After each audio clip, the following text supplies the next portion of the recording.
ولا يحصي نعماءه العابدون ولا يؤدي حقه المجتهدون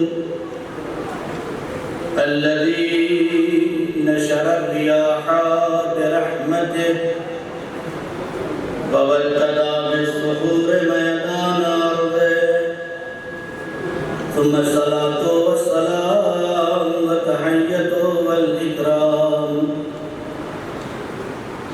على النبي المكي المدني القرشي الهاشمي المطلبي الرسول المسدد والمصطفى الأمجد اسمه في السماء أحمد وفي الأرض أبي القاسم محمد اللهم صل على محمد وآله الطيبين الطاهرين المعصومين المظلومين الذين أذهب الله عنهم الرجس وطهرهم تطهيرا.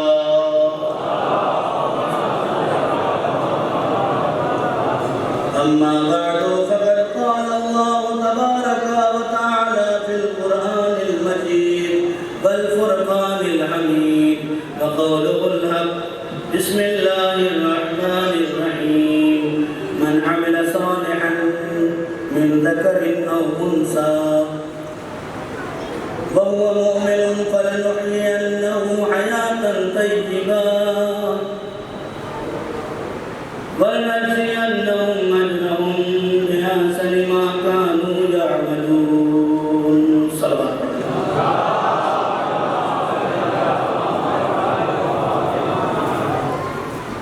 معززان کرام اور بزرگان قوم ملت دوستان عزیز، اس سے پہلے کہ گفتگو کا آغاز کیا جائے گزارش ہے کہ پہلے ہی آپ تھوڑا سمجھ لیں تاکہ بعد میں آنے والوں کے لیے کوئی زحمت قرار نہ ہو. دنیا کا کوئی بھی جلسہ ہو، دنیا کے بڑے سے بڑے پروگرام ہو،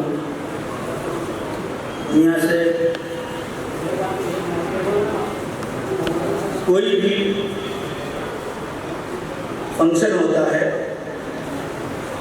تو قانون یہ ہوتا ہے کہ آڈینس کو دور کیا جاتا ہے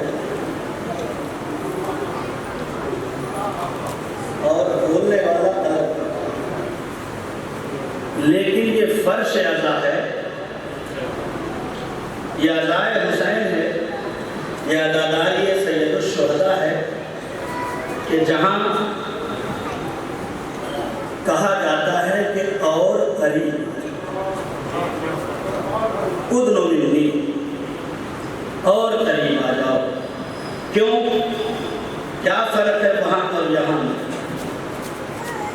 وہاں اور یہاں میں فرق یہ ہے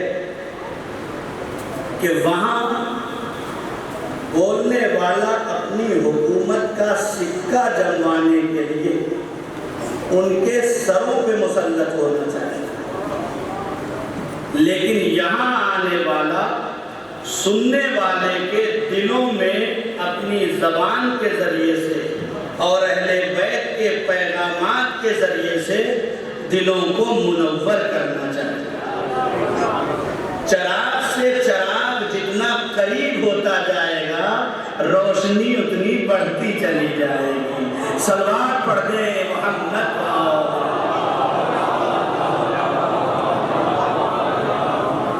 انشاءاللہ گفتگو 10 دنوں تک آپ کی خدمت میں ہوگی. اس اشرے کا عنوان حقیق نے جو معین کیا ہے وہ ہے محبت اہل بیت اور پاکیزہ زندگی. الحمدللہ کافی عرصے سے یہ جو میرے سامنے کل بچے تھے آج جوان ہو گئے اور جنہوں نے مجھے بلایا تھا آج اس صحیفے کی تحریر پہ قدم رکھے ہوئے ہیں، اور بہت سے ایسے ہیں جو بہت محبت کرنے والے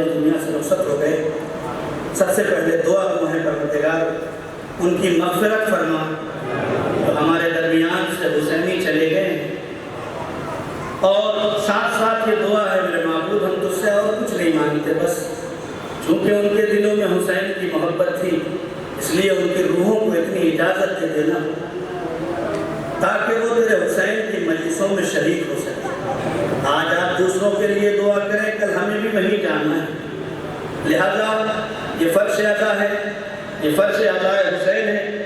مجلس کا عنوان چند برسوں سے چلا آ رہا تھا، اتحاد بین المسلمین ہو چکا، اسلام اور مذہب اور کردار ہو چکا، ہماری زندگی کے معیارات ہو چکے، اہل بیت کی محبت کیا ہے یہ آپ سمجھ چکے۔ اب مرحلہ یہاں تک پہنچ چکا اس لیے کہ فکریں بالیدہ ہو گئی، جوانوں کی فکروں میں بالیدگی آ چکی ہے، اور یہ جوان اب کچھ کرنا چاہتے ہیں تو کیا کریں؟ کرنے کے لیے یہ ہے کہ جب محبت اہل بیت تم سمجھ چکے ہو تو اپنی زندگی کو پاکیزہ بنا لو۔ اب مرحلہ اس اسٹیج پہ چلا آیا کہ سلمان فارس سے چل کر مدینے آتے ہیں، اور مدینے کی گلیوں میں ٹہلتے ہوئے ادھر ادھر جا رہے ہوتے ہیں، کچھ لوگ مسجد پہ بیٹھے ہوئے جناب سلمان کو دیکھتے ہیں، اور سلمان کہتے ہیں مجھے نبی کے گھر کا راستہ بتا دو، تو وہ کہتے ہیں اس بوڑھے کو کیا ہو گیا، کس لیے نبی کا راستہ پوچھ رہا ہے؟ کہا میں فارس سے اپنی زندگی کو پاکیزہ بنانے کے لیے آیا ہوں۔ اللہ اکبر، میں فارس سے چل کر اپنی زندگی کو، بوڑھا انسان چلنے کی طاقت نہیں ہے، طاقت نہیں ہے، اس کے باوجود بھی آ کے مسجد پہ بیٹھے ہوئے لوگوں سے کہتا ہے کہ میں فارس سے چل کر مکے آیا ہوں تاکہ اپنی زندگی کو پاکیزہ بنا سکوں، پاکیزہ بنا سکوں۔ بیٹھے ہوئے لوگوں نے مذاق اڑایا مسجد کے، بیٹھے ہوئے لوگوں نے نبی کے گھر کا راستہ نہیں بتایا جناب سلمان کو۔ تاریخوں میں ملتا ہے کہ ہنستے رہے، مذاق اڑاتے رہے، بوڑھا انسان مسکرا کے ان کی طرف دیکھتا ہے، بس ایک جملہ کہتا ہے تمہیں شرم آنی چاہیے، جو فارس سے مکے آ سکتا ہے، تمہیں شرم آنی چاہیے، ارے جو فارس سے مکے آ سکتا ہے وہ مکے میں آنے کے بعد پاکیزہ دروازے کو تلاش نہیں کر سکتا۔ بہت رک رک کے اور بنیادیں ڈالتے ہوئے آگے بڑھنا ہے، 10 دن اسی سلسلے میں گفتگو ہوگی کہ اس کا مطلب سلمان نے ہمیں پیغام دے دیا۔ نقطہ بہت ہے، یہاں پہ میں سب چھوڑتے ہوئے آگے بڑھا۔ سلمان نے ہماری زندگی میں ایک پیغام دے دیا کہ دیکھو اہل بیت کے دروازے سے اپنی زندگی کو پاکیزہ بنانے کے لیے عمر کی قید نہیں ہے۔ اللہ اکبر، اپنی زندگی کو پاک و پاکیزہ بنانے کے لیے عمر کی قید نہیں ہے۔ چاہے جائے کہ وہ خوش نصیب ہو جائے کہ بچپنے میں علی کا ہاتھ میسر ہو جائے، چاہے جائے کہ علی کا ہاتھ میسر ہو جائے۔ کیا ہوتا ہے جب ان کے دروازے سے پاکیزگی ملتی؟ بس یہ ایک ایک معیار ہے، ایک پوری مجلس کی میں یہیں سے گریز کرتا ہوں، تو میں یہیں سے آگے بڑھا دیتا ہوں پاکیزہ زندگی اور جناب سلمان، اور ایک مجلس میری ختم ہو جاتی۔ لیکن میں جو نوجوان بیٹھے ہیں، خدا کی قسم میرا اللہ جانتا اور ممبر ہے، یہاں سے کہہ رہا ہوں ہندوستان میں بڑے بڑے اشرے آتے ہیں میرے پاس، صرف آپ کی طرف سے محبت نہیں ہے کہ آپ مجھے بلاتے ہیں، جتنی آپ مجھ سے محبت کرتے ہیں اتنی ہی میں ان زمانوں سے اور بزرگوں سے محبت کرتا ہوں۔ لہٰذا میں کوئی بات ممبر سے یہ نہیں کہنا چاہتا ہوں یا کہتا ہوں کہ جس سے میرے جوان بھائی کا دل ٹوٹے، میں صرف وہی کہتا ہوں جو اہل بیت تم سے طلب کرتا ہے۔ خدا کی قسم اگر میری کوئی بات دل پہ لگتی ہے تو یہ مت سوچو کہ مولانا نے مجھے کہہ دیا، نہیں، صرف اس لیے کہتا ہوں کہ تم اہل بیت کی نگاہ میں ان کے سچے عزادار ہو، تم اپنے آپ کو اتنا پاکیزہ بنا لو کہ تمہیں نہ کہنا پڑے کہ ہم حسین کے عزادار ہیں۔ یہ کمال نہیں ہے کہ ہم کہیں کہ ہم حسین کے عزادار ہیں، کمال تو یہ ہے سیدہ کہتے کہ یہ میرا عزادار ہے، حسین کہتے کہ یہ میرا عزادار ہے۔ کیا ہوتا ہے جب زندگی پاکیزہ ہو جاتی ہے؟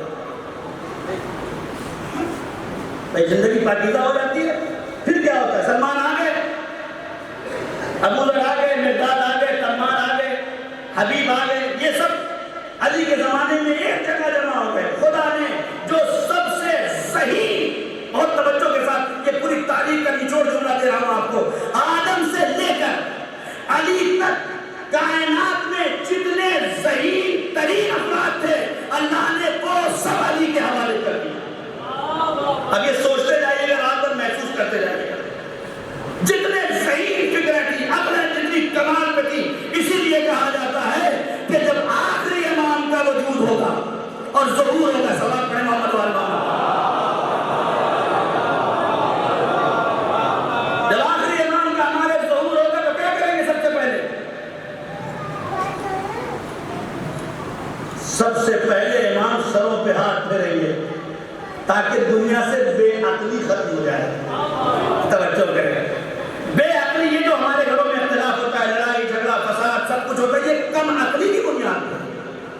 وہ نہ پڑھیں گے میں نہیں پڑھوں گا، وہ پڑھیں گے میں نہیں پڑھوں گا، وہ مجلس میں آئیں گے میں نہیں ہوں گا، ان کی مجلس میری مجلس، ان کا حصہ میرا حصہ، ان کا تبرک میرا تبرک. یہ ہماری کج فکری اور کم عقلی کا نتیجہ ہے. ورنہ اگر ہماری عقل حسین سے مل گئی ہوتی، اگر ہماری فکر حسین مظلوم سے مل گئی ہوتی، تو خدا کی قسم جس طرح سے کائنات میں حسین کا لال اکبر ہوتے ہوئے کربلا میں کہتا ہے حبیب پہلے تم، جان پہلے تم. کیوں؟ اس لیے کہ زندگیاں پاکیزہ تھیں، عقلیں کمال پہ تھی. ایسے ہی امام حسین علیہ السلام نے کہہ دیا، اے نانا جیسے اصحاب مجھے ملے ایسے کسی کو نہیں.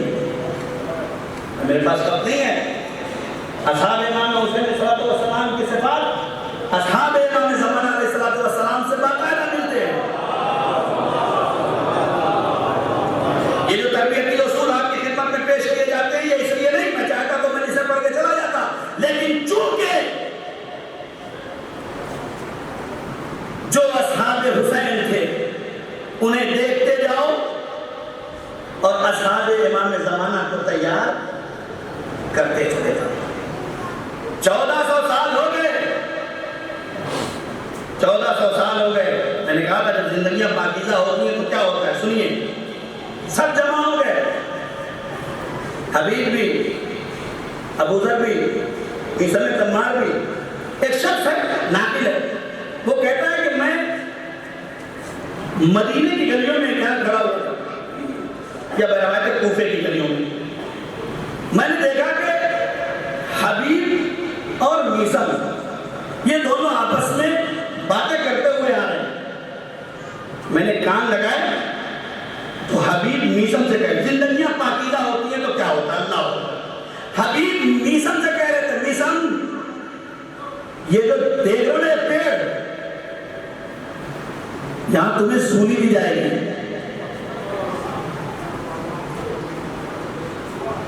حبیب میثم سے کہتے ہیں، میثم یہ جو پیڑ دیکھ رہے پیڑ، یہاں کل تمہیں سولی دی جائے گی. میثم کہتے ہیں حبیب وہ تو مجھے پتا ہے، یہ زندگیاں پاکیزہ ہوتی نہیں. جملہ بات کا سنیے، آپ کو سکتے گا. میثم کہتے ہیں مجھے پتا ہے عشق علی میں سولی کیا چیز ہے.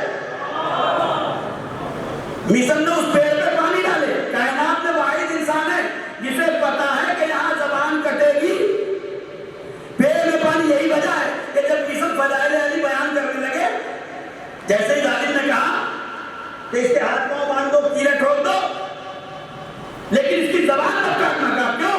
کہا اس لیے کہ اس کے امام نے کہا ہے کہ زبان کاٹی جائے گی. اس کے ہاتھوں میں کیلیں ٹھوکو، پاؤں میں کیل ٹھوکو، لیکن زبان نہیں کاٹی جائے گی. میثم مسکرا کے دیکھ رہے تھے، مردود تیری کیا بساط ہے کہ تو علی کی زبان کو کاٹ سکے، تیرے اندر کی چولت کہاں ہے. میثم فضائل علی کا دریا بہانے لگے، اور جب بہانے لگے تو ظالم کہتا ہے کہ میں میثم اگر تیری زبان نہ کاٹوں، تیرا گلا کاٹ دوں تو پھر کیا ہوگا.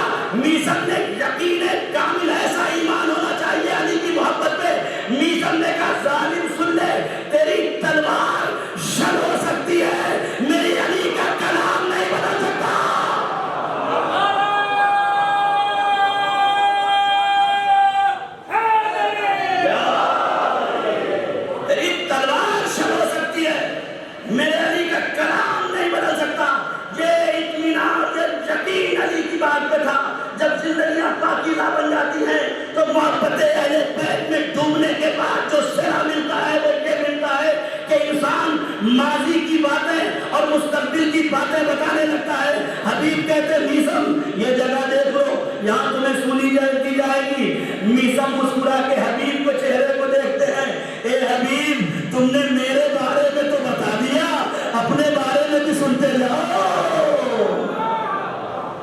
اے حبیب میرے بارے میں تو بتا دیا، اپنے بارے میں بھی سنتے جاؤ۔ حبیب تم کوفے میں بیٹھے رہو گے، وقت کا امام خط لکھے گا، تب تم کوفے سے کربلا پہنچو گے۔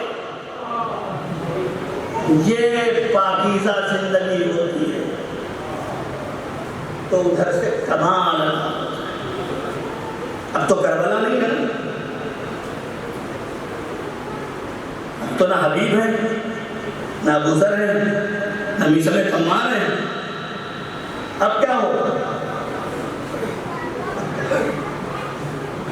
تو اب اہل بیت کی محبت کو اصل میں ہماری کل کی مجلس میں انشاءاللہ آگے ایک پیغام کہاؤں گا یہاں سے کہ ہماری مشکل کیا ہے۔ ابھی آج یہاں سے تھوڑا سا گریز کروں، پہلا دن ہے اور یہ فرش رضا پہ آنے والے بیٹھے ہوئے ہیں، 1400 سال ہو گئے، پوری کائنات کیوں آخر اس مجلسوں کی دشمن ہے؟ کیوں نہیں قربانی کی دشمن ہو جاتی؟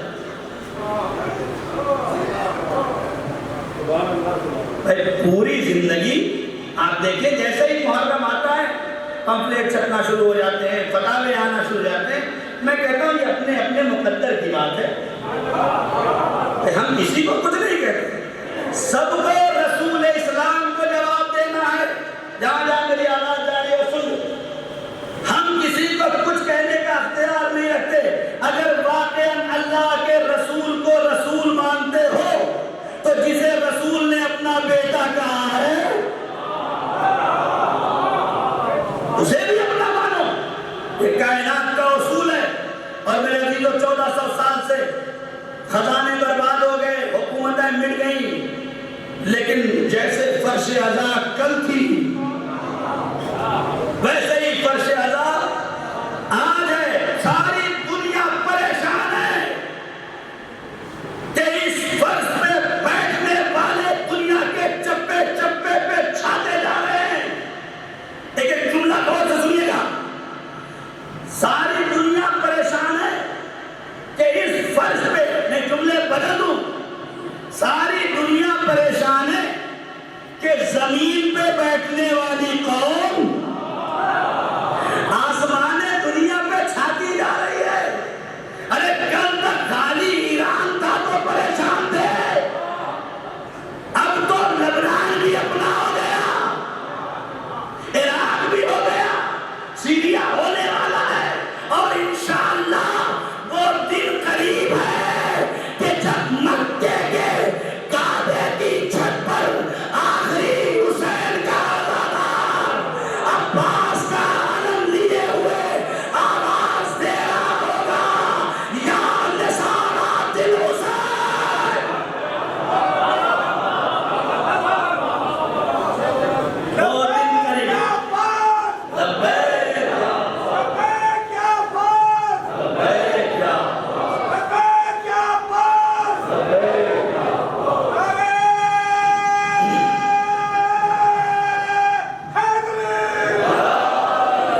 اس فرش پہ بیٹھنے والوں سے دنیا پریشان ہے۔ دیکھیے بڑی جسارت کے ساتھ یہ کہہ رہا ہوں، کبھی یہ مت سوچئے گا کہ یہ میں بچھا رہا ہوں، کبھی مت سوچئے گا کہ یہ ہم بچھا رہے ہیں۔ اس کا شکریہ ادا کریے کہ آپ کو بچھانے کی توفیق مل گئی۔ خدا کی قسم محسوس کریے گا ان جملوں کو، یہ حس کرنے کی چیزیں یہ کتابوں میں نہیں ملیں گے، فکر یہ محبت کے ابھرتے ہوئے جملے ہیں جو قلب میں سیرت حسین سے ڈوب کے نکلتے ہیں آپ کے لیے۔ کبھی یہ مت سوچئے گا کہ میں نے بچھایا ہے، اور کبھی جوانوں یہ بھی مت سوچنا کہ میں نے بچایا ہے۔ ہاں یہ بھی جذبہ نہ آئے کہ میرے ہم 10 لوگ تھے تو ہم نے بچا لیا، ہم نے کر لیا، غلط ہے۔ نہ آپ بچھانے والے ہیں نہ آپ بچانے والے ہیں، بچھانے والے بھی کوئی اور ہیں، بچانے والے بھی کوئی اور ہیں۔ بچھانے والی کا نام علی کی بڑی بیٹی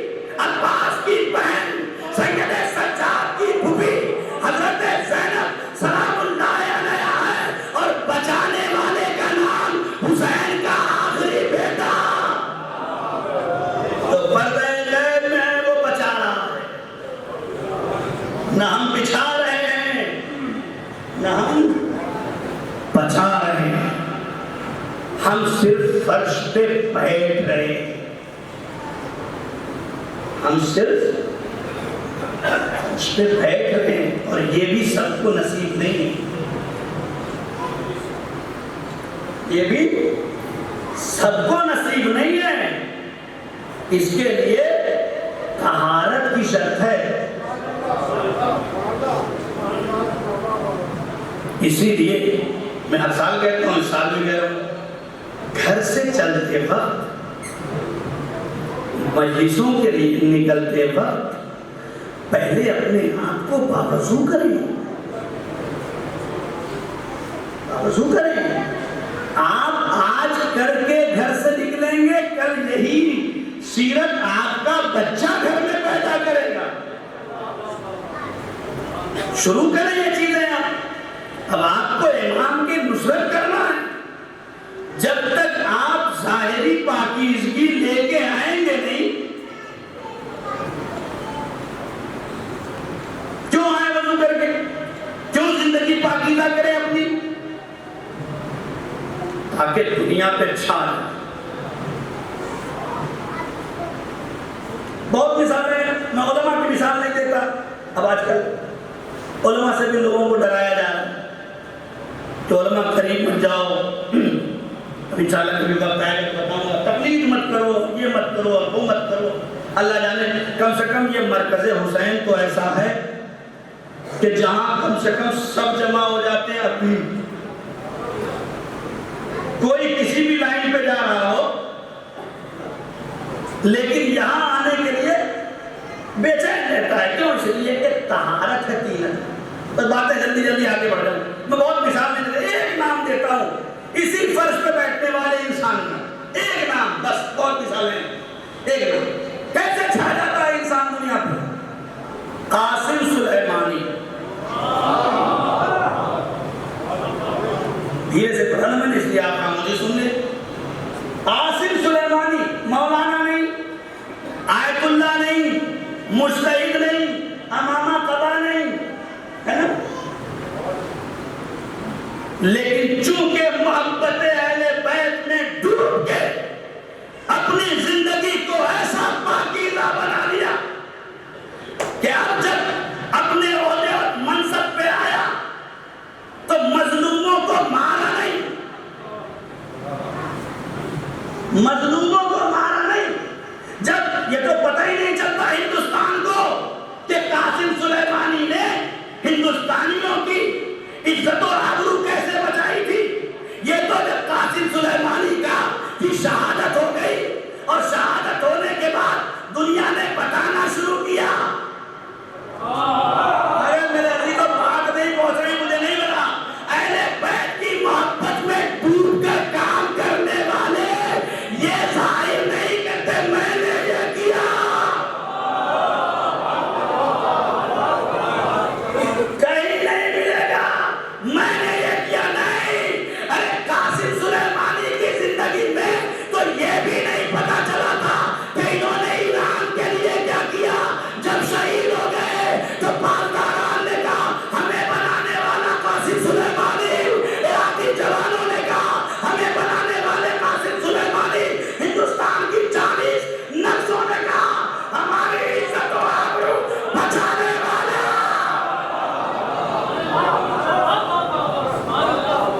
قاسم سلیمانی۔ کیوں؟ کہاں سے یہ کردار پیدا ہو گیا؟ ایسی طرح سے یہی عزاداری ہے، یہی محرم ہے۔ لوگ کہتے ہیں کہ کیا ضرورت ہے کہ 2 مہینہ 8 دن تک بیٹھ کے روئیں، کیا ضرورت ہے؟ یہ بھی فکریں چل رہی ہیں، کیا ضرورت ہے کہ 6 دن تک بیٹھ کے روئیں حسین کو؟ دیکھیے، رونا اور ہے، فریضے کی ادائیگی اور ہے۔ بہت توجہ، رونا اور ہے، فریضے کی ادائیگی اور ہے۔ میرے نوجوانوں، یہ بات اپنے آپ تعویذ بنا کے گلے میں ڈال لو۔ امام حسین کے نام پر بچوں کو بھوکا رکھ کے مجلس کرنا ثواب نہیں ہے۔ امام حسین کے نام پر اپنا سب کچھ چھوڑ دینا یہ ثواب نہیں ہے، کمال یہ ہے کہ وہ بھی نہ چھوٹے، یہ بھی نہ چھوٹے۔ مولانا کوئی مثال ہے کہ 40 سال تک میرا چوتھا امام، اس سے بڑا کوئی گریہ کرنے والا ہے، اس سے بڑا کوئی غم منانے والا ہے؟ کربلا کے بعد میرے چوتھے امام نے تجارت بھی کی، پشتے روٹیاں لے لے جا کے غریبوں میں، بیواؤں میں، یتیموں میں بانٹی بھی، نہ جانے کتنے خاندانوں کا سسٹم چلایا۔ کیا روئے نہیں؟ اور روتے ایسے تھے کہ دنیا آج بھی یاد کر رہے ہیں۔ تو فرض الگ ہے، حسین پہ گریہ الگ ہے۔ اب رہی بات دلیل دے مولانا کیوں یہ 2 مہینہ 8 دن روتے ہو، تو مجھ سے مت پوچھو کہ ہم حسین پہ 2 مہینہ 8 دن کیوں روتے ہیں۔ اگر تمہیں پوچھنا ہے تو سب سے پہلے کائنات کے رسول حضرت محمد مصطفیٰ صلی اللہ علیہ ان سے سوال کرو کہ میرے پیغمبر فاطمہ بنت اسد اور جناب ابو طالب کی رخصتی کے بعد، اس دنیا سے رخصت ہو جانے کے بعد، ان کی وفات کے بعد یہ پورے سال کو عام الحزن کیوں بنا دیا؟ کیوں بنا دیا؟ جب اسلام بچانے والے کو 1 سال تک رویا جا سکتا ہے، جب اسلام لانے والے کے لیے، پھیلانے والے کے لیے 1 سال رویا جا سکتا ہے، تو اسلام بچانے والے کے لیے 2 مہینہ 8 دن کیوں نہیں؟ روئیں، خوب روئیں، لیکن فرض شناس بن کرو۔ یہ بہت اہم ہے میرے نوجوانوں، میرے دوستوں۔ تو یہ وزن جو ہے، یہاں آ کے بیٹھتے ہیں آپ، اب ایک سوال اور لوگ کرتے ہیں، وہ بھی بتا دوں تاکہ حیدر بھائی، خورشید بھائی اور باقر بھائی اور اقبال بھائی، یہ سب جو بزرگان ہمارے ہیں، سب جو ان کی محنت ہے، ان پہ سوال ہوتا ہے کہ ارے جناب اتنا بڑا کھانا بنانے کی کیا ضرورت؟ یہ بھی ذہنوں میں ہے۔ ہاں، اور کچھ لوگ جو ہے نا وہ ڈبل فیس ہے، اس سے بہت بچیے، اور اس سے بچنے کی بڑی تاکید کی ہے ایمان۔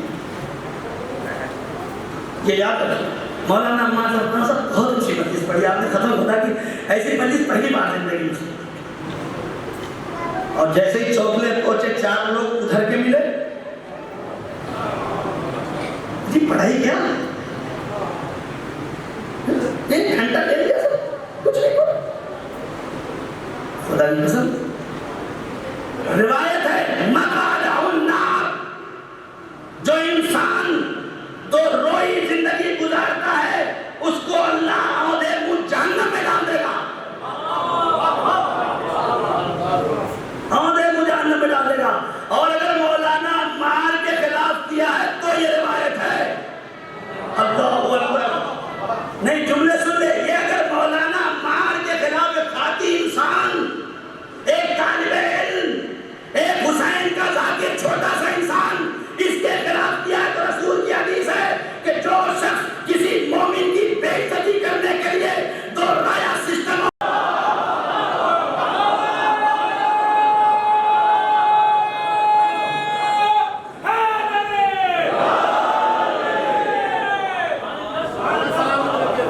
بس میرے عزیزو، پہلے میں نے آپ سے کہا تھا کہ تھوڑا تھوڑا مجھ سے قریب آ جائیے، میں 500 کلومیٹر سے آپ کے قریب آنے آیا ہوں، آپ لوگ جتنا آ سکتے ہیں آ جائیں، بار بار اشارہ ہو رہا ہے کہ باہر جگہ بھر چکی ہے، آپ لوگ جتنی جگہ ہو جائے، جتنا قریب ہو سکتے ہیں وہ قریب ہو جائیں، جتنا ایک دوسرے سے مل سکتے ہیں مل جائیں، اس لیے کہ نماز میں روایت ہے کہ اگر شانے سے شانہ ملے تو اس کا ثواب بڑھ جاتا ہے۔ کیوں؟ اس لیے کہ مومن مومن سے منسلک ہو جاتا ہے،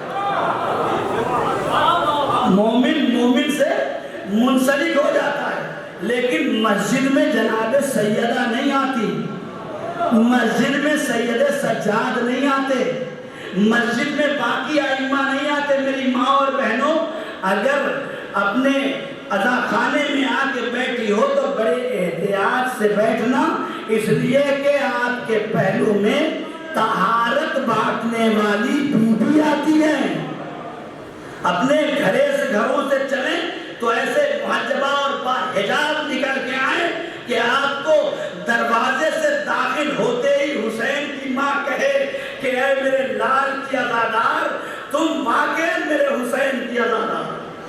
اور میرے نوجوانوں اور تم بھی آؤ. تو سید سجاد روایت آپ سنتے رہتے ہیں، مجلسیں آپ سنتے ہیں، کہاں بیٹھتے ہیں؟ اپنا مرتبہ سمجھیے، اپنے اعمال کو کیوں کسی کی غیبت کر کے خراب کر رہے ہیں؟ حسین آپ کو کہیں پہنچانا چاہتے ہیں. جب آپ اپنے گھر کے شریف بنیں گے تب آپ معاشرے کے شریف کہلائیں گے. جب آپ اپنے گھر کے شریف بنیں گے تب جا کے آپ کا معاشرہ شریف بنے گا. لہذا ہر انسان کی ذمہ داری ہے. بہت جلدی جلدی باتیں کر دوں کہ مولانا اتنا خرچہ کرنے کی کیا ضرورت؟ خورشید بھائی سے بھی سوال ہوا ہوگا، حیدر بھائی سے بھی سوال ہوا ہوگا، اور بھی لوگوں سے مجھ سے کسی نے کہا نہیں. پہلے بتا دے رہا ہوں، ہاں یہ مت کہیے کہ اڑے ہو تو کہا ہوگا کہ کہہ دیجیے. کہا ہوا نہیں، منبر پہ بیٹھ کر میں بتا رہا ہوں آپ کو. سنیں، کیا ضرورت ہے اتنا خرچ کر کے ادا خانہ بنانے کی؟ کیا ضرورت ہے کہ ان نوجوانوں کو اپنا وقت اس میں لگانے کی؟ کیا ضرورت ہے کہ بزرگ آ کے کھڑے ہو کے کرسی پہ بیٹھ کے دیکھیں کہ اب یہ بنا، اب یہ بنا، اب یہ ترقی ہوئی، اور کتنی خوشی مل رہی تھی کہ جب یہ ادا خانہ بن رہا تھا. میں کہوں گا اے میرے مولا حسین، کیا ضرورت ہے اتنا بڑا ادا خانہ بنائیں؟ ان سینکڑوں گھروں کے بیچ میں اتنا مہنگا، اتنا عالیشان، اتنا پیسہ لگا کے بنانے کی ضرورت کیا تھی؟ امام آواز دیں گے، اصل میں تم سمجھے ہی نہیں، ہم نے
زندہ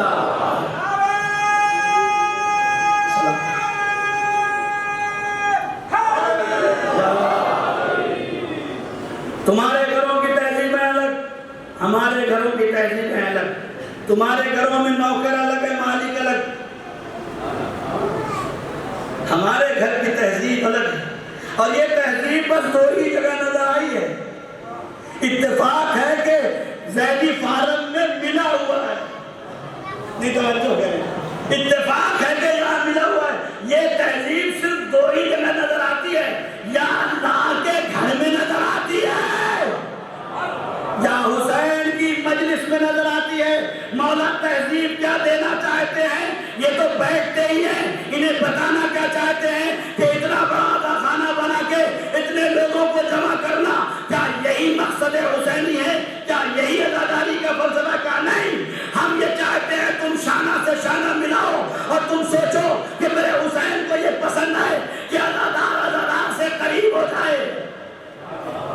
بہت رک کے جملہ کہنا چاہتا ہوں، میرے حسین کو یہ پسند ہے، میرا حسین یہ دوست رکھتا ہے کہ عزادار سے شانہ ملائے۔ تو سوچو، جب میں اپنے گھر میں یہ پسند کرتا ہوں کہ تم شانہ سے شانہ ملا کے رہو، تو تم اپنے گھروں میں بھائی بھائی سے الگ کیوں، چچا چچا سے الگ کیوں، چچا بھتیجے سے الگ کیوں، بہن بھائی سے الگ کیوں؟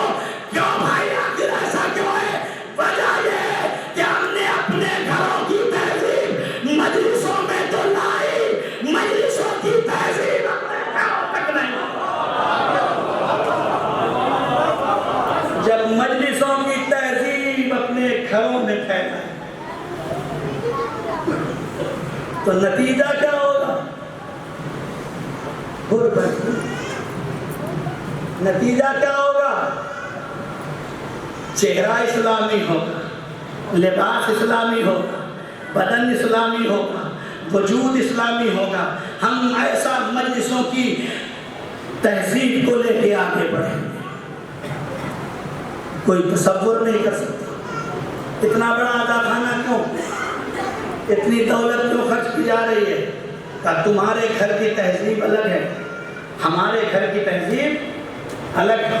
تمہاری تہذیب میں بہت توجہ، یہ آخری بات شاید ہو، اور نتیجہ تمہارے گھروں کی تہذیب سب سے بڑا نقصان جو اس تہذیب کو پہنچاتی ہے۔ ہوشیار رہو، اپنی تہذیبوں کو بدلو، ہمارے یہاں آ کے تہذیب سیکھو،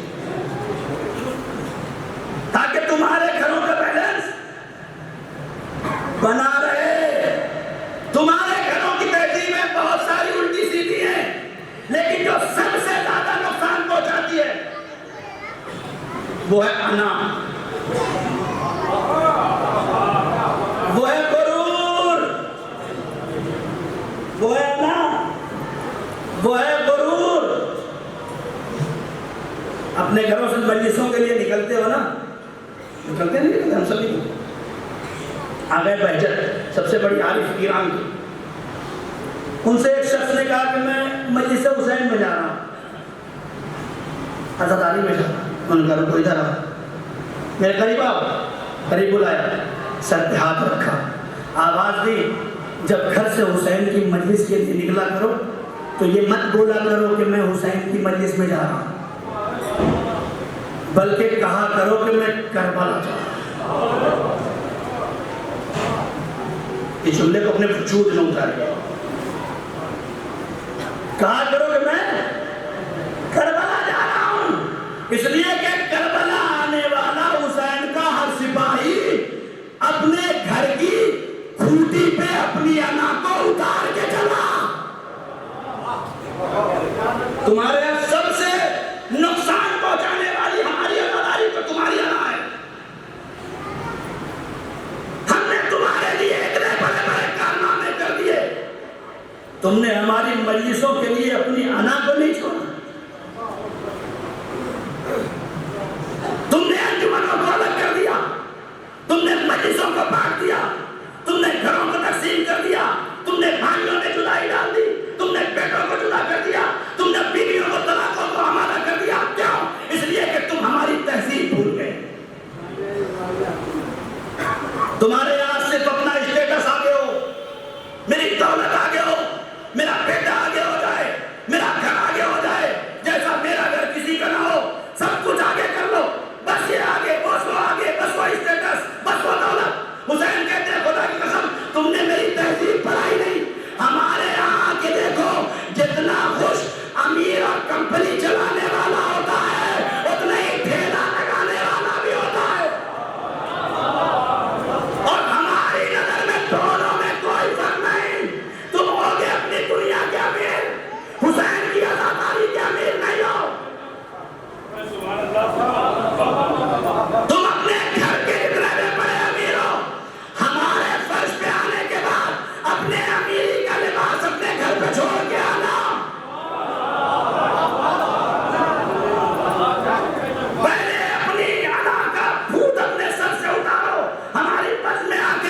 ویسے ہی امیر کے آنسو،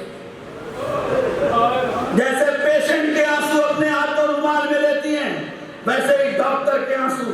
کوئی فرق نہیں اہل بیت کے نزدیک۔ کیوں فرق نہیں؟ کیا وجہ ہے؟ آخر ایسا کیوں ہے کہ ہم، اب یہ بھی نوجوانوں کو بتا دوں ذرا سا، دیکھیں کیوں فرق نہیں ہے اہل بیت کی نظر میں؟ ایک کمپنی کے مالک اور ایک ٹھیکہ چلا، یہ ہماری نظروں کا قصور ہے، اہل بیت کی تعلیمات کا قصور نہیں۔ اگر انسان عقل کی عینک لگا کے دیکھے تو دونوں ایک کام کر رہے ہیں، وہ بھی اپنے بال بچوں کو پالنے کے لیے محنت کر رہا ہے اور یہ بھی اپنے بچوں کو پالنے کی کوشش کر رہا ہے، دونوں میں کوئی فرق نہیں ہے۔ فرق ہے تو کیا ہے؟ جتنا اپنی زندگی کو پاکیزہ بناتے ہیں۔ اِنَّا اَكْرَمَكُمْ عِنْدَ اللَّهِ أَتْقَاكُمْ۔ اہل بیت کے نزدیک بڑا چھوٹا ہونا معیار نہیں، ڈاکٹر انجینئر ہونا معیار نہیں، اپنے وجود کو کتنا پاکیزہ خدا کی بارگاہ میں پیش کر رہے ہیں۔ عزاداری جذبات کا نام نہیں ہے، عزاداری عقل بندی کا نام ہے۔ کسی دن انشاءاللہ اس میں مجلس پڑھوں گا کہ ہمارے عزادار کا سینس اتنا مضبوط ہونا چاہیے، عقل، اس لیے کہ اگر عقلی نہیں ہے تو عزاداری نہیں بن سکتی، ممکن ہی نہیں۔ جب خدا اپنے مصلی پہ آنے کے لیے منع کر دیتا ہے، اگر کوئی عقل نہیں، پاگل ہے، عقل زائل ہے، تو خدا کہتے ہیں تم میرے مصلی پہ آنے کے قابل نہیں، تم سے نماز اللہ ثابت، جیسے چاہے ویسے زندگی گزارو۔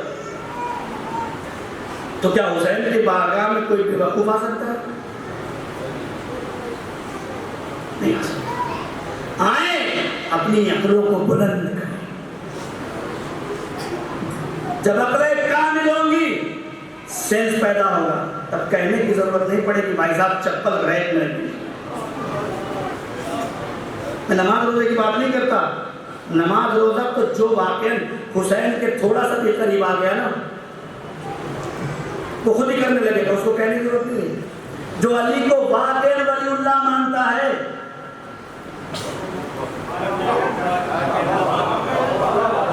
خالی علی کے لیے لڑتا نہیں ہے، علی کے نام پہ نعرہ لگانا اور ہے۔ یہ بڑا آسان ہے، اس میں کچھ کرنے نہیں، ہاتھ میں یاد ہی کرے نا، اس میں کچھ نہیں، کہو اس کا ثواب ملے گا۔ ہو سکتا ہے یہی علی علی کہتے کہتے پہنچا دے وہاں، میں اس کا مخالف نہیں ہوں، ہر عزادار حسین کا عزادار ہے، لیکن صرف نعرہ لگانے سے یہ علی کام نہیں آئے گا۔ اگر واقعاً علی کی محبت انسان کے دل میں اتر گئی اور وہ اپنے زبان سے یا علی کہتا ہے اور وہ واقعاً حسین اور علی کی محبت اپنے دل میں رکھتا ہے اور علی ولی اللہ کہتا ہے اور اس کو اپنے پاک نسب ہونے کی علامت سمجھتا ہے، تو اس کو یہ بھی سوچنا چاہیے کہ جس علی کے لیے مر رہے ہو، جس علی کا نعرہ لگا رہے ہو، اس کا تو کمال ہی ہے کہ وہ اگر پیدا ہوتا ہے تو کعبے میں نہیں دوسرا جملہ سن لو، بات کر دوں، اس علی کا کمال یہ ہے۔ ہم کہتے ہیں نوجوان آج کے نسلوں کو یہ سمجھایا جا رہا ہے بس علی کی محبت میں ڈوب جاؤ، سلمان سے زیادہ ڈوب جاؤ گے، سلمان سے زیادہ ڈوبو گے، جس کے لیے نبی فرماتے ہیں ابو ذر اگر جان جائے کہ سلمان کے دل میں علی کیا ہے تو قتل کر دیں۔ اتنا ڈوب سکتے ہو، ابو ذر سے زیادہ ڈوب سکتے ہو، مقداد سے زیادہ علی کو مان سکتے ہیں؟ نہیں نا، کہ مان سکتے ہیں۔ سلمان نے نماز پڑھی یا نہیں پڑھی؟ بولتے رہیے، ابو ذر نے پڑھی یا نہیں پڑھی؟ میری ماں اور بہنوں سنو، جناب سیدہ کی تحریف پر میمونہ آ کے فضا بن گئی،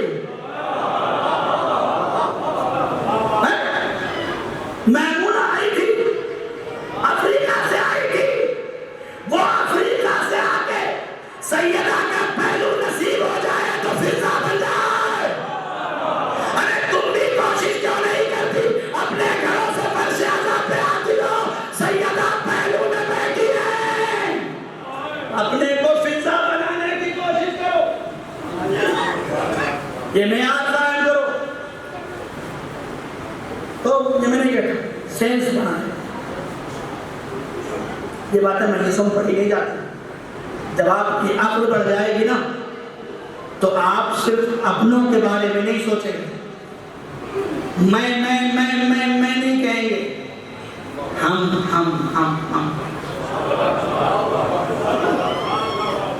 اور ہمارا دین یہی سکھاتا ہے. ورنہ نمازیں گھر میں پڑھ لو, باہر جانے کی کیا ضرورت, مسجد میں آنے کی کیا ضرورت. یہ میں ہٹا کے ہم بن جاؤ. 5 کلومیٹر جاؤ جمعہ پڑھنے, ہم تو لڑیں گے بھائی, جمعہ ہی صحیح نہیں ہے. ختم بات, معاملہ ہی ختم ہے. اسلام نے جمعہ اور پنجگانہ, عید اور حج لڑنے کے لیے نہیں بنایا تھا. یہ بنایا تھا اس لیے تاکہ میں سے ہم ہو جائیں. دین اور ہماری تہذیب میں یہی فرق ہے کہ جس چیز کو دین نے ہم بنانے کے لیے دیا تھا, ہم نے اسے اپنی انا سے چور چور کر دیا. ہم نے میں بات کیا. ہماری مجلس, ہمارا تبرک, ہمارا جمعہ, ہماری مسجد, ہمارا خانہ, ہمارا مولانا, کچھ نہیں ہے. خدا کی قسم کچھ بھی نہیں ہے. سب بیکار ہے, بالکل بیکار ہے. جو شخص بھی میں کرتا ہے, نبی فرماتے ہیں کہ اس کا اعمال حق کر دیا جاتا ہے. لیکن کسی دن آؤں میں وہ حدیث پڑھوں گا نہیں کی, اعمال حق کر دیے جاتے ہیں. یاد رکھیں, یہ میں چھوڑیں, ہم کا تصور کرتے ہیں. جب ہم کا تصور ہوگا تو پڑوسی بھوکا نہیں رہے گا,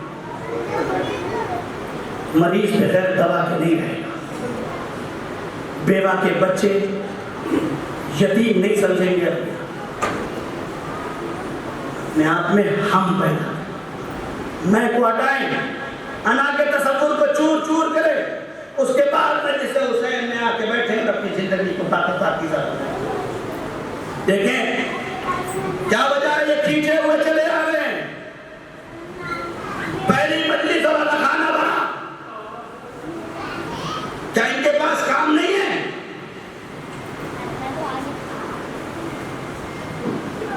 کوئی اپنی جگہ چھوڑ کے آیا, کوئی آفس سنڈے ہے نا, لیکن پھر بھی کام ہے. ہر روز اتنا کام نہیں ہوتا جتنا سنڈے کو ہوتا ہے. ہر روز تو اپنی آفس کے لیے 8 بجے نکل گئے, آئیں گے شام میں 5 بجے 6 بجے, لیکن سنڈے کو 8 سے لے کے 5 بجے تک شیڈول رہتا ہے ٹائٹ. 9 بجے ان کے یہاں, 10 بجے ان سے ملنا ہے, 11 بجے وہاں, 12 بجے وہاں, 1 بجے یہاں, جو کام اپنا سمجھنا رہتا ہے سب چھوڑ کے مولا کی بارگاہ میں. کیوں کبھی سوچا کیوں پیچھے چلے آتے ہیں؟ کوئی بلاتا ہے؟ شادی میں اگر کارڈ نہیں دیا جائے تو سگا بھائی بھی یہ کہہ دیتا ہے مجھے پوچھنا ہی نہیں چاہوں کیسے. کہتا ہے نہیں کہتے تبرک کے لیے آتے ہیں. بھول جائیے آپ کے تبرک کے لیے کوئی یہاں نہیں آتا. 2 چیزیں ہیں جو یہاں آتے ہیں, ایک اپنے حسین سے حقیقی محبت اور ایک ہے ماؤں کی طہارت. جناب ابراہیم نے کعبہ بنایا, کعبہ بنانے کے بعد بات ختم ہو رہی ہے. آپ کیوں آتے ہیں؟ آپ کے دلوں میں کیوں تمنا ہے کرنا؟ ہر انسان یہ دعا کرتا ہے کہ پروردگار زندگی میں مجھے ایک بار کم سے کم کربلا کی زیارت نصیب کرے. اور میرا وتیرہ یہ ہے کہ ہر سال عشرے میں ایک مجلس میں ذکر ضرور کرتا ہوں. کہیں جاؤ یا نہ جاؤ, گھومنے جاؤ یا نہ جاؤ, پیسے اکٹھا کر کے کربلا ایک بار ضرور جاؤ. کربلا جاؤ گے تو جنت میں جانے کے بعد اجنبیت کا احساس نہیں. اور یہ ہماری اس بات کی نصیبی ہے کہ راجو بھائی کربلا سے ایک پرچم بھی لائے ہیں، شاید یہی نسل ہر والا پرچم ہے، السلام علی من آمن الموت بلا عذر۔ یہ اس بات کا اعلان کرتا ہے پرچم کہ جس نے موت کو گلے لگا لیا اس لیے تاکہ دین باقی رہ جائے۔ اس پرچم کی آپ زیارت بھی کریے گا انشاءاللہ۔ کیوں کھینچ کھینچ کے آپ آئے؟ جناب ابراہیم نے کعبہ بنایا، جناب اسماعیل نے مدد کی، پھر کسی بھی وقت ہوا جناب ابراہیم اور اسماعیل کی بات چھڑوں گا، آج بات ختم ہو گئی، یہیں پہ رک رہا ہوں۔ جب کعبہ بن گیا، چٹیا میدان، جنگل، واقعات کا سنا ہوا ہے کہ جگہ ایسی تھی کہ پانی میسر نہیں ہوا، حاجرہ کبھی اس پہاڑ سے اس پہاڑ اور اس پہاڑ سے اس پہاڑ، پانی میسر نہیں ہو رہا ہے، ماں دوڑ رہی ہے معصوم کی پیاس کے لیے، لیکن پانی نہیں۔ جناب ابراہیم نے اس جگہ پہ خانہ کعبہ بنایا، اور خانہ کعبہ بنانے کے بعد جب بن گیا تو اللہ کی طرف رک گیا، میرے اللہ میں نے بنا تو دیا ہے میرے اللہ، لیکن اے میرے اللہ یہاں آئے گا کون؟ اس جنگل میں کون آئے گا؟ جو لوگ حج پہ گئے ہیں وہ اپنے آپ کو شکر کے مقام میں رکھیں، خاص طور سے بھی انجم بھائی اور خورشید بھائی اور باقی جو بھی حاجی ہیں، الحمدللہ اللہ سب کے حج کو قبول فرمائیں، اور ہم سب کو بھی توفیق دے کہ کم سے کم حسین کے صدقے میں ایک بار اللہ کا گھر کھانا نصیب ہو جائے۔ غور کریں آپ، جناب ابراہیم نے اس زمانے میں، آج دیکھنے کے بعد پھر کہتا ہے کہ یہ وہی کعبہ ہے۔ ابراہیم نے بنا لیا چٹیل میدان، کوئی نہیں ہے اللہ، اس میدان میں آئے گا کوئی، جنگل میں کون قدم رکھے گا؟ اللہ نے کہا ابراہیم تم سے اس سے مطلب نہیں، تم بس ایک صدا بلند کرو، ارسل، اے میرے اللہ ارسل بلند کروں گا تو اس سے کیا ہوگا؟ کہا تم صدا بلند کر دو، تمہاری صدا ہواؤں کے دوش پہ تیرتے تیرتے سلگوں اور نسلوں میں جائے گی، اللہ اکبر، سلگوں اور نسلوں میں جائے گی، جو جو روح تمہاری عزم کی صدا پر لبیک کہہ دے گی، وہ یا حج پہ جائے گی یا حج پہ جانے کی تمنا رکھے گی۔ بہت توجہ میرے عزیزو، بات یہی آ گئی اور ختم ہونے والی ہے۔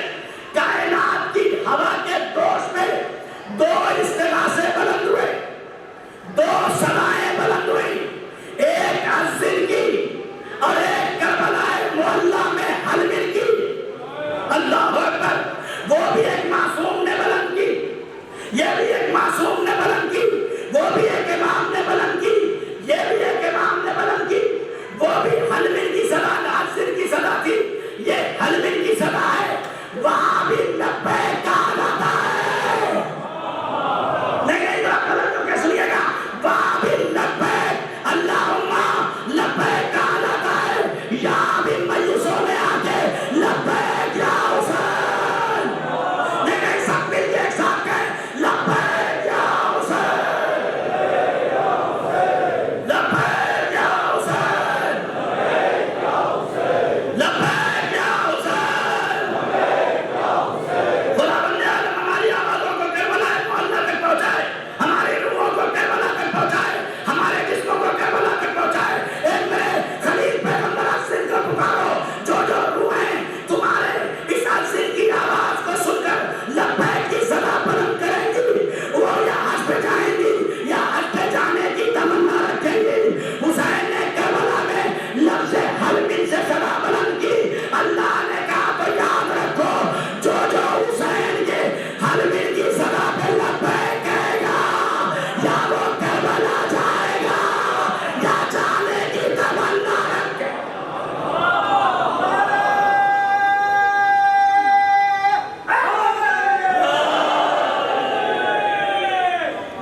یا وہ کربلا جائے یا کربلا جانے کی تمنا رکھے۔ مولا ہم کربلا تو نہیں پہنچ سکتے، کیوں آپ کھینچ کے آتے ہیں؟ یہ وہی صدائے حلمل ناصر انجن سننا ہے، جن جن روحوں نے لبیک کہا ہے، وہ اپنے گھر کا کرم سے کرم بستر چھوڑ کر زمین پہ بیٹھنا پسند کرتے ہیں۔ ان کی روحیں انہیں بے چین کرتی ہیں. ان جوانوں سے پوچھو خدا کی قسم کبھی کسی وجہ سے ٹریفک میں پھنسے ہیں بچے جاتے ہوئے, کسی کام میں پھنسا ہے, جسم چاہے وہاں رہے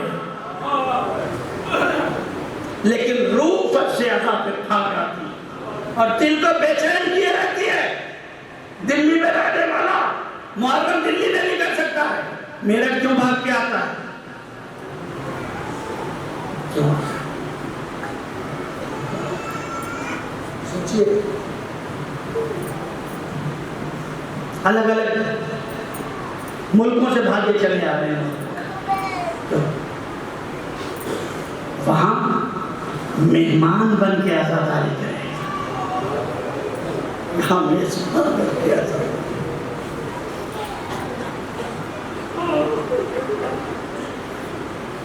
ذاکر حسین کی عزت کیا خدا کی قسم, کیسا بھی ہو مجھے اس سے بحث ہے, اس کے عمل اس کے ساتھ کم سے کم وہ اپنے گھر کی مہمانی چھوڑ کے آپ کے لیے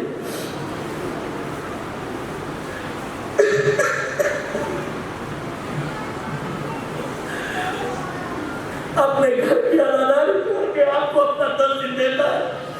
جس دن وہ بھی کا دل اتنا بے ہوتا ہے گھر کی عزاداری کرے, لیکن چونکہ حسین کا نمکار ہے, حسین کے مقصد پہ چلانے والا ہے, ان عزادار کو محبت اہل بیت کے ذریعے سے پاکیزہ زندگی دینا ہے. یہ رسول کی سیرت ہے, یہ علی کی سیرت ہے, یہ فاطمہ کی سیرت ہے, یہ حسن و حسین کی سیرت ہے, اس کی بنیاد پہ اپنا وطن چھوڑ کر ایک مہمان بن کے آپ کے ساتھ عزاداری کرتا ہے. لہذا عزت کیا کرو, باہر بیٹھ کے کسی ذاکر کی بے عزتی مت کرو, خدا کی قسم مت کرو. نہیں, آپ کو کوئی بات اچھی نہیں لگتی مجھ سے آ کے کہو یا ذاکر سے جا کے کہو, چھوپلے پہ کسی کی بے عزتی مت کرو. حسین کی ماں کو جواب دینا پڑے. آگے جا رہا کل چاند رات تھی, 5 منٹ کی مجلس ہوئی تھی, میں نے بولا جب چاند رات تھی تو زینب اور حسین کی ایک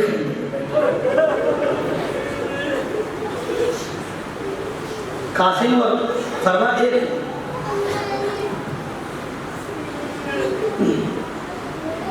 کہاں سے پرسہ دوں اور کس کا پرسہ؟ پہلا دن ہے بی بی,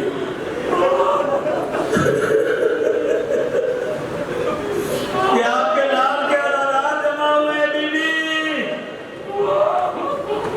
روایتوں میں لکھا ہے, مختار نامے کے حاشیہ پہ میں نے یہ پڑھا ہے کہ جیسے یہ عدالات فرش اعضا بچھا دیتے ہیں تو جنت چھوڑ کے بی بی بے چین ہو کے پہلو شکستہ بی بی فرش اعضا پہ آ کے بیٹھ جاتی ہے.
بڑی میرے